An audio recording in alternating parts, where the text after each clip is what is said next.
BBC News. Buses and trams have been halted across Paris and local curfews imposed as the French authorities brace for a third night of violent protests. The protests follow the shooting dead of a teenage boy by a policeman on Tuesday.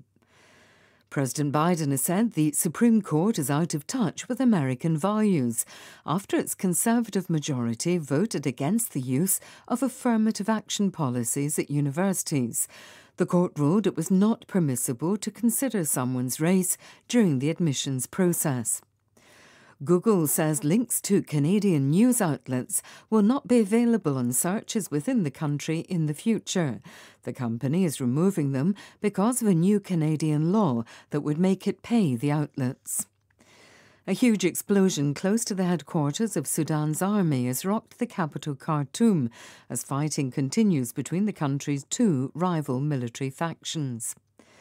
The media regulator in Burkina Faso has banned a French television news channel for 3 months, accusing it of spreading false information. The regulator accused the channel, LCI, of saying that jihadists were advancing rapidly and that government troops were using local volunteers to protect themselves.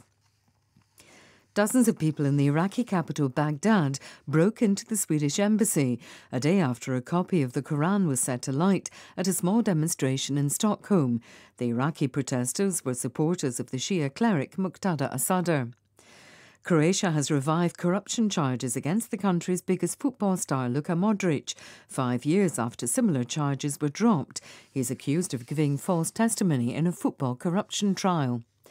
Mexico's government says the country's extreme heat wave has led to the deaths of more than 100 people in June. BBC News.